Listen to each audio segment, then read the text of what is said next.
I assume that you have seen Willy Wonka and the Chocolate Factory. Yes. Perhaps you remember Charlie. His real name is Peter Ostrom. He was the one that found the golden ticket in the movie. Anybody want to take a guess how many movies he was in? One. That's right.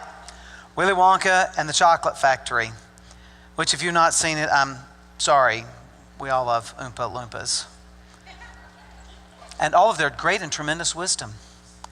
What do you get eating sweets all the time? What do you get watching TV all the time? There's a lot of great wisdom there. No, Peter Ostrom, anybody know what he does now? He's a veterinarian who works with cows. Ariana Richards, you may remember her. She played the role of Lex in the original Jurassic Park. I know they're up to like 15 or 20 or however many now. She was in the original one. She got to see the big animals up close and personal. And I know the movie is really bad science, but if you go to a movie for good science, you don't go to movies. But she would play that role. She was in a few other movies and a few other things, but no longer. Anybody want to take a guess what she does now? Yeah, she's a painter. Matter of fact, she recently took first place in an oil painting competition and has traveled all over the world learning from a number of master painters on her way to a successful painting career. Then there was Brandon Call. Some of you remember him. There's J.T. Lambert on the show Step by Step. As a child and a young teen, he was starred and was in lots of movies and TV roles. But 1998, when the TV show Step by Step ended, was also the year that he had a daughter. That was the end of his acting career. Anybody know what he's doing now? Of course you don't. Nobody knows. Nobody even knows where he lives. He has completely disappeared, which is astounding in a social media age. He might be wise for that. Famous for a while, but no longer. History's full of people who were famous, well-known for a while, and then no more. I'll be honest with you. If it wasn't for Google, I wouldn't even find out these people's real names. I didn't know the real name of the dude that found the golden ticket.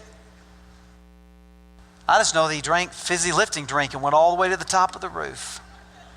That now has to be cleansed and sanitized. I mean, that's about, and so it's amazing how people can be famous, powerful, influential, and then what happened to them. Well, not only do we know that from the entertainment world and from history, but the Bible has people that you read about them and you go, what happened to them? What's the end of the story? And Genesis chapter 36 has a whole lot of these people. So if you turn to Genesis chapter 36, what happened to these people?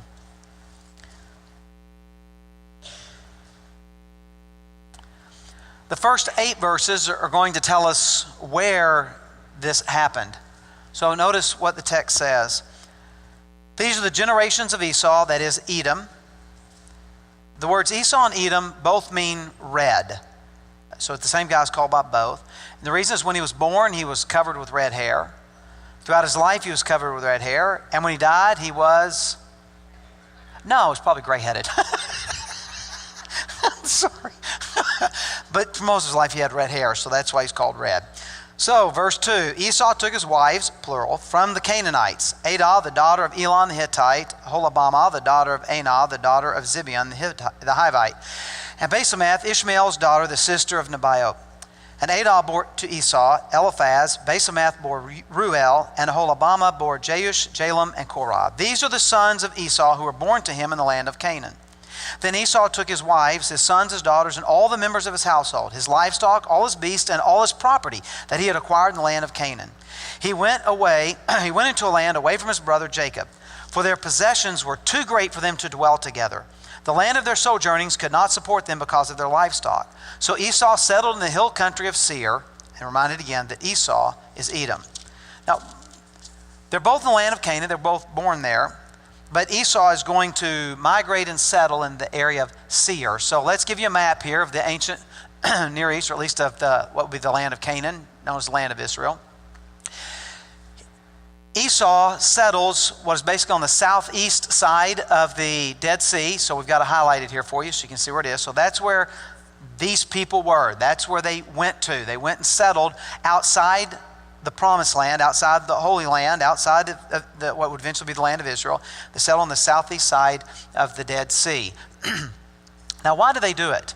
Well, the text tells us that their reasoning is because they own too much. God has blessed them with all kinds of stuff, and they both have too much stuff. Jacob and Esau, these brothers, and so they decide to part and go different ways.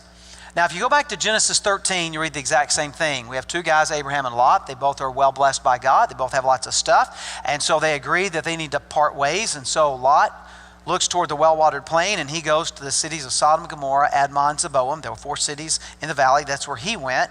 And then God told Abraham, look at all the rest of this. This is the land I'm going to give to you and to your descendants. And so this is the first time that God's blessings have done that. But there's a more serious reason. The number one actor in every single story you ever read in the Bible is always the same. The number one actor is always God.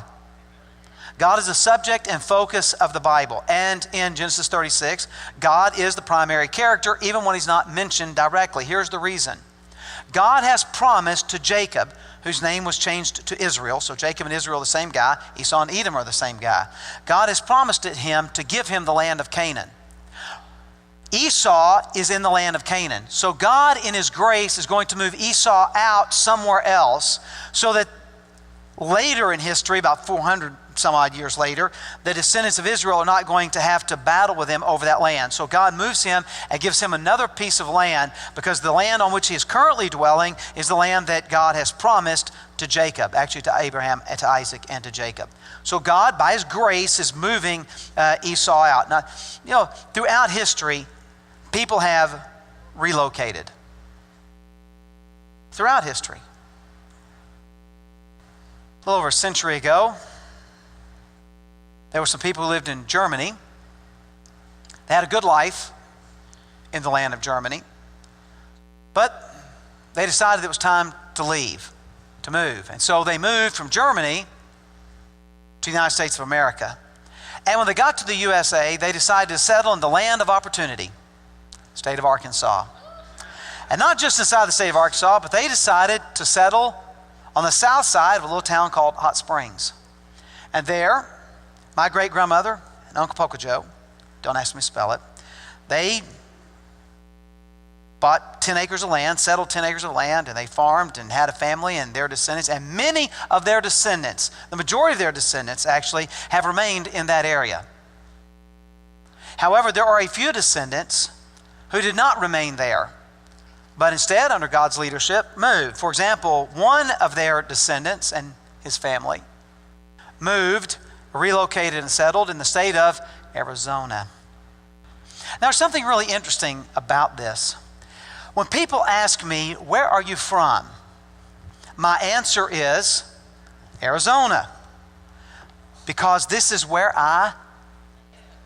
very good. Some of you are still, you need to hit a few more donuts and a lot more coffee. But I live in Arizona. That's so I live in Arizona. So people say, where are you from? I'm from Arizona. And I raised my children here. This is where I'm from. It's where I live. Where are you from? From Arizona. And I mean, I'm like for reals from Arizona now, because I know what the word haboob means and have lived through a lot of them.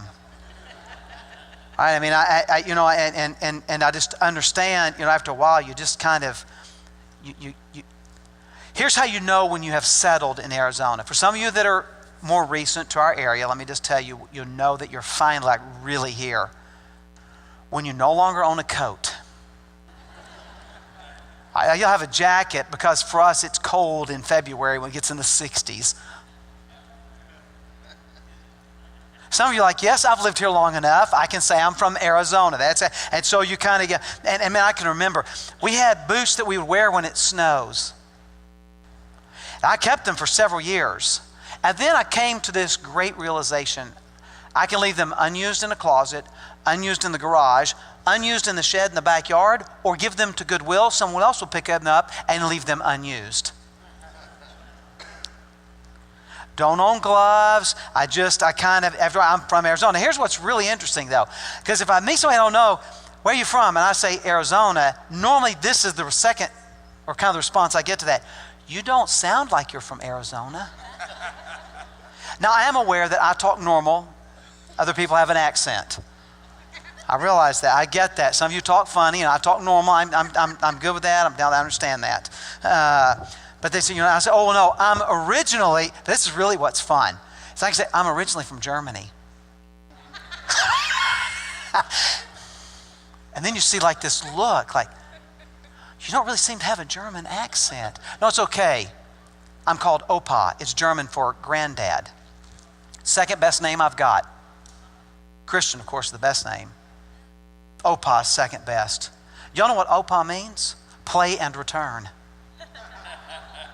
And but usually unless I'm just in one of those kind of moods, which is most of the time, but normally I'm originally from Arkansas. That's why I say, that's why I talk normal. And so I can imagine, these descendants of Esau. Someone say, where are you from? They wouldn't say, well, I'm from Canaan. They would say, we're from Seir, from the land of Edom. You don't sound like you're from there. Well, no, my dad moved. He was originally in Canaan. Most of us in this room can probably identify with this. Okay, let's see if we can get a little blood flowing. How many of you were born and raised here in the desert? Okay, so 15%. How many of you were born and raised elsewhere? Here we go. I would ask how many of you had the great blessing of being born in Arkansas, but I don't want to make a bunch of you feel bad, so we'll just let that one go. Jealousy's a sin, but we'll let it slide. So they have relocated now to the land of Seir. So of these people then, who are we going to talk about? Verse 9. All the way down through verse 39, we'll get all of these people.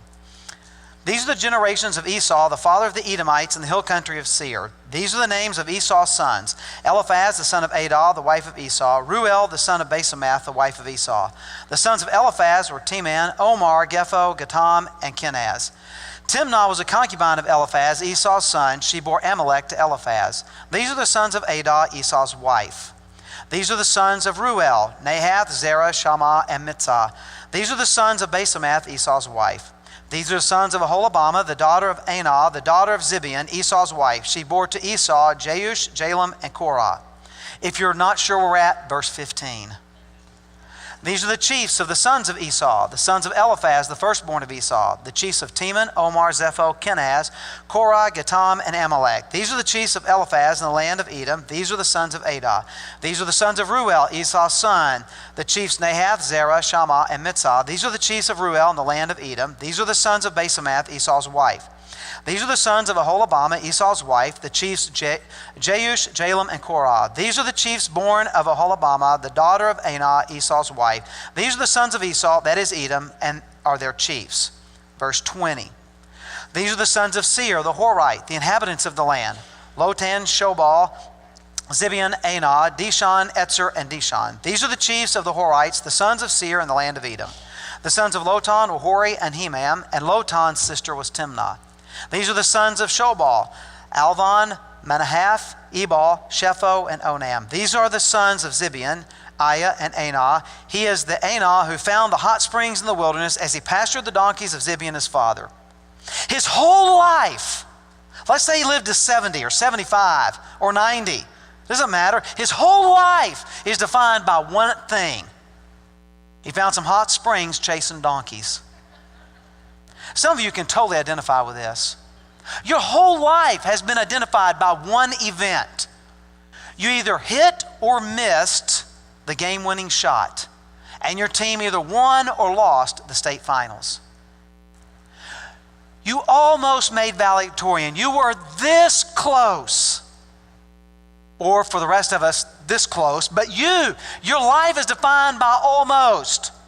Or you just barely made valedictorian over your rival. And that's kind of your whole life's defined by that, or your first job, or whatever it is. And so, there are a lot of people, their whole life, years and years of living, is defined by one event. Hey man, you ever do anything significant? Yeah, I found some hot springs chasing donkeys. And so that's this guy. That's this particular Anah. So verse 25. And these are the children of Anah, Dishon and Holabama, the daughter of Anah. These are the sons of Dishon, Hemdan, Eshban, Ithran, and Cheran. These are the sons of Etzer, Bilhan, Zaavan, and Achan. These are the sons of Dishon, Utz, and Aaron. These are the chiefs of the Horites, the chiefs Lotan, Shobal, Zibeon, Anah, Dishon, Etzer, and Dishon. These are the chiefs of the Horites, chief by chief in the land of Seir. Verse 31. Now we get kings. These are the kings who reigned in the land of Edom, before any king reigned over the Israelites. Bela the son of Beor reigned in Edom, the name of his city being Dinhabah. We'll come back to that in a minute. Bela died, and Jobab the son of Zerah of Basra reigned in his place. Jobab died, and Husham of the land of the Temanites reigned in his place. Husham died, and Hadad the son of Bedad, who defeated Midian in the country of Moab, reigned in his place, the name of his city being Avith. Hadad died, and Samlah of Masrekah reigned in his place. Samlah died, and Shaul of Rehoboth on the Euphrates reigned in his place. Shaul died, and Baal-Hanan, the son of Achbor, reigned in his place. Baal-Hanan, the son of Achbor, died, and Hadar reigned in his place, the name of his city being Pau. His wife's name was Mehetabel, the daughter of Matred, the daughter of Mezahab. Now, let me say, first of all, many years ago, someone helped me by informing me if there's someone's name in the Bible you can't pronounce, just say buttermilk and keep going. What that means is that the most popular name in the Bible is buttermilk. That's right. It's all over the place, everywhere. Everybody, just start getting to some of these lists of names, and every buttermilk begot buttermilk, begot buttermilk, begot buttermilk, because they have impronounceable names. Some of you understand this and some don't. I'll be honest with you. Most people don't have a problem pronouncing my name. Paul Smith. What if we use all three? Paul Allen Smith. I don't get a whole lot. Matter of fact, I find it rather humorous if someone says to me, could you spell that last name? Like if they weren't listening. S-M-I-T-H. So I've never really had to deal with an unusual name or difficult to spell or difficult to pronounce or any of that. But some of you get this. You read this and man, some people mispronounce these and you can identify with them. But that'll help you if you're reading through the Bible and you come to some of these lists of names. Just drop in buttermilk if you don't know how to pronounce it. They're dead. It won't offend them. All right. Now, something else to notice is that we have kind of some different types of people. There's some of them that are called chiefs. Probably this just means the family head. Most families have someone who's like the oldest living family member, and they're kind of the head of the family. Oftentimes it's a grandparent. I knew one of my great-grandparents, but not really. Like I was a little kid and she smelled bad in the nursing home. That's what I remember. Some of you, you're like, I have no idea what he's talking about. But when you're like 4 years old, that's the memory that sticks with you, if you have any memory from then. And so that's, but my grandparents, a couple of them I actually remember. And so there's like, the kind of the head. So that's what these chiefs were. They were the head of the family, sort of the head of the clan. But in verse 31, we shift and we get kings. Not just chiefs, but kings. Now we need to understand that in the Bible, a chief over a clan or a family meant that they were probably wanderers. They were nomads. So they're raising sheep and camels and goats and all those kind of things. And so they move around to pasture land. However, if you're settled in a city, the city would need a ruler, and that ruler's called a king. So it's not like a king over the whole country, just a king over that particular city. That's why a couple of them were told the city that they reigned over. They were the kind of the king over that area. So we have some are chiefs, some are kings, but most of them are just names of people. We're not told what they did. We're not told that they reigned. We're not even told that they are chief. They're just people whose just names are kind of listed out there. But even the people in here whose names are listed as kings and as chiefs, none of us know anything about them. Except he found hot springs, chasing donkeys. That's it. So this is what I want you to do. I want you to pull out your phone. I want you to open up like your Notepad app. I'm going to give you a minute to take your phone out or to put Candy Crush on pause. I know you're multitasking. You're listening. So pull it out. Okay, we ready? Now this is what I want you to do. I want you to think of 3 or 4 or 5 people in our world who are highly influential, people of power, people that can make things happen. Most folks would start with the president's name. That kind of makes sense. That's someone who is influential and powerful. So just think of some people, whether in entertainment and their influence comes from their popularity, or whether in government, it comes to power, whatever it is. Put down 3 or 4 names. I'll give you a moment to get those down on there.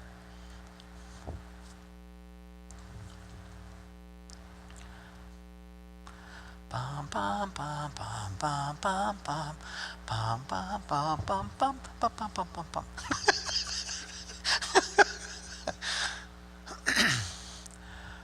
Okay, everybody good? Everybody got, 2 or 3, 4, 5 names? All right, this is what I want you to do. I want you to save that list. And 10 years from now, I want you to open it. And just ask yourself, are these people still influential in our world? Just think about how quickly people can be in positions of power and influence and respect, and just within a decade. And man, if you wait 20 years. Now some of you are thinking, wow, I wonder what will happen 100 years from now. You won't be able to check the list. Those of you who aren't good with math, that means you won't be here probably 100 years from now. And if you are, there won't be cell phones anymore. It'll just be something embedded into your brain, and you think the government tracks you now. So, now, if you are older,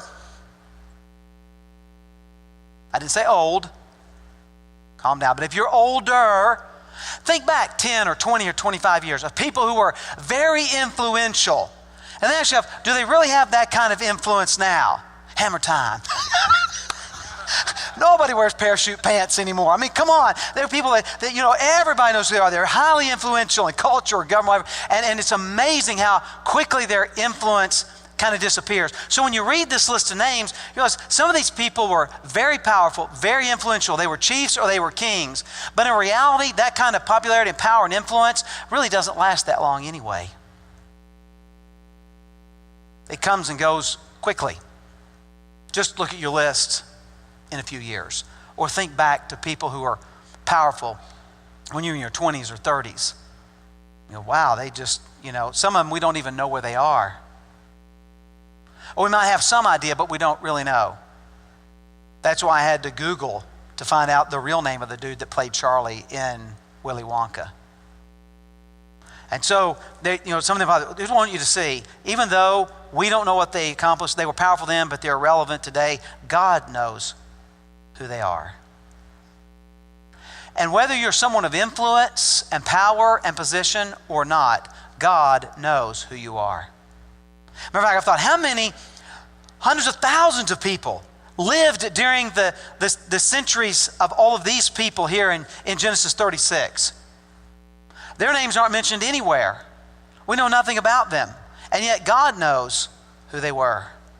So you don't have to be, even if you are in a position of power and influence, that's going to fade very quickly, very rapidly. There are only a handful of people that we remember from history at all. And then I want you to see the last 4 verses. Why in the world do we have these people if we don't really know in the end what happened to any of them? Well, look at what it says.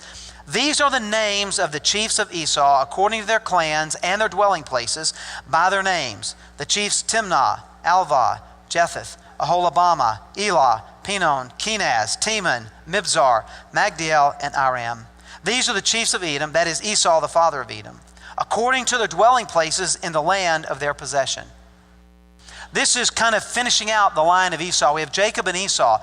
The rest of the Old Testament is going to focus on the descendants of Jacob, whose name is changed to Israel. So we have Jacob, Israel. We have Esau, Edom. So 2 guys go by 2 names. The rest of the Old Testament, because it's out of Jacob's line, out of Israel, that the Messiah is going to come. But that doesn't mean that God has just written off Esau. There are lots of other nations that are all around the nation of Israel. And God cares about them too. God cares for them. And we see that through this list that Esau, they go and they found a nation and they are prosperous and blessed by God. And all of these people are in there. And I just got to think about, even famous influential people, how little we know really about even them or their families. I'll give you an example. How many of you know who this guy is? All right, good. I'm very proud of you. Y'all did much better. The first service, they apparently never took U.S. history. Like 3 people. But y'all, most of y'all know who this. Who is this? Abraham Lincoln. That is correct. Abraham Lincoln. Abraham Lincoln was a middle child. For those of you who are middle children, have always heard that middle kids never accomplish anything. It's always the firstborn. That is incorrect. Abraham Lincoln, middle child. He had an older sister whose name was... Someone said Miss Lincoln. Sarah. Sarah Lincoln was the oldest. He also had a younger brother. His name was Thomas. So you have Mr. Lincoln. So we have Sarah, Abraham, and Tommy. Here's what I want you to see. Even with someone as famous and influential in history as Abraham Lincoln, we don't know much about him or his family. Now, before you think, man, our pastor was a history major. Of course he knew that. No. This is why we have the interweb. We can look things like this up. I was like, what famous people had brothers and sisters? And you should just Google it. It's amazing how many famous people actually have brothers and sisters. Like they're not all only children. And it's just saying, so looking at it, go, wow, I don't know who any of these people are. I mean, like, no, the famous person, that's kind of it. So you look at, like Esau's name's mentioned a lot in the Bible. Which he's kind of famous because he's Jacob's brother, but all these people are part of his family. Like, they're just kind of all out here. They're just there. And so, so why do we have all that? Because God cares for everyone. And we need to see that God uses people even when the rest of the world doesn't know who they are. This is what I want you to see. The goal in your life in walking with Jesus is not to change the world, it is to change your world. Impacting your children may not change the world, but I'm telling you, it will change their world. Impacting your brothers and sisters might not change the world, but it can change their world. And lots of folks in the Bible are not changers of the world, but they are changers of their world. And we need to remember that just because the world doesn't know who we are, our world knows who we are. And just because we can't make an impact on the world, we can make an impact on our world. And if every follower of Jesus makes an impact on their world, guess what's going to happen as you move through time? We are going to make an impact on the world. So we find these, Esau, God used these people to make an impact, maybe not on the world, but certainly make an impact on their world. Now I just want us to think about how God does this in terms of influencing and changing the world. If you were God and you're not, your silence means you're in doubt. If you were God and you're not, and you were going to send your son into the world to change the world, here's what you would do. You would send him to Rome, the most powerful city in the entire world. When we say all roads lead to Rome, that's not a phrase, it was actually true. Rome was the center of the world. They were the most powerful empire probably the world has ever known. And when Jesus came to the world, that was certainly the case. You would send him, you wouldn't just send him to Rome. You would have him born into Caesar's household. I mean, you're going to send the Son of God to the most powerful family in the most powerful city in the world. And you're going to have him born in the best of hospitals. So that is exactly what God did not do. Instead, God said, let's see, we're going to send my son into the world to transform the world. I know, let's send him to Bethlehem. Now, if you're not aware, in those days, Bethlehem was so tiny, worthless, and insignificant, it did not even have a wall around the city. It was nothing, just a little hamlet. So let's send him to Bethlehem, because not only is it a worthless city, it's in a backwater country called Judea, about 1/4 the size of the state of Arizona, that was so pathetic that they were not even in charge of themselves. They were under the government of the Roman Empire. That's where we'll send him. But it's okay, because there were some people in Bethlehem who were powerful and influential, and there was a good hospital. But wait, God didn't send his son to that hospital. Instead, God said, let's have our son born in a barn. A barn. And we'll have them wrap him in swaddling clothes and lay him in a manger. Doesn't that sound nice? Yeah. You know what swaddling clothes are? They're what they use to make mummies. They're just rags, strips of cloth. So they wrapped him in rags, and a manger's a feed trough. So God sends his son into a backwater country, to a tiny little worthless hamlet, and has him born in a barn, has them wrap him in rags and lay him in a feed trough. Now I know it sounds really nice to say, the cattle are lowing. Cattle don't low. I've never heard a cow go low. How does a cow go? Moo. You know, how do the sheep go? All right, you may have done good with history, but apparently you're not doing really good here with the whole animal kingdom thing. How does the sheep go? And we have the dogs. How do the dogs go? It's funny. It's like some people going, bark, woof, nobody did like that. It's like we have several dialects of dog here apparently. But anyway, so we have all these animals making all these animal noises. And instead of having Jesus born in the barn of a wealthy, influential family, Jesus is born to a girl that's like 15 years old.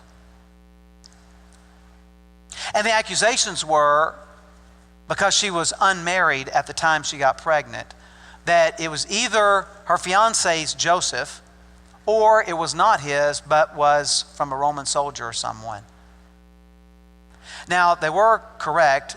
The child was not Joseph's. The child was conceived by the Holy Spirit. But think about it. God sends his son Jesus to change the world. He doesn't send him to Rome, to Caesar's house, to a nice hospital, and put out a press release. He sends him instead to a teenage girl in a town nobody's heard of, in a country that's irrelevant, has him born in a barn, wrapped in rags, and laid inside of a feed trough. That's what God does. And if you look at Jesus' life, Jesus doesn't go out to change the world. You know what Jesus did? He changed his world. 12 guys. About 3 dozen ladies probably. He poured himself into them. He changed their lives, and then guess what they did? They went out and changed the world. When we read something like Genesis 36, and you go, I don't know anything about these people. Whatever happened to them? I don't know. Here's what we do need to know. You and I are not going to change the world, because we've not been called to change the world. We've been called to change our world. If every one of us in here changed our world, do you know what would happen to the world? Our world would be changed. Here's how the Bible describes what the apostles did. They turned the world upside down because they had been transformed by Jesus. Our Heavenly Father, when we read a chapter like this, it's easy to get lost in names that some of them we cannot even pronounce. And we look at it and we go, we don't really know what any of them did, other than be a chief or a king and find some hot springs out chasing donkeys. That's kind of it. And yet you know who every one of them were. And God, you watched over them. You cared for them. Yes, they were not the Lion of Israel, but you still cared for them. And Father, I pray that you would remind us that even though we might not be significant in the eyes of the world, we might not be powerful and influential in terms of the way the world would view it, we might not be kings and chiefs, but that God, you have placed us somewhere in this world to make an impact in our world, to have influence in our world for the message of Jesus Christ.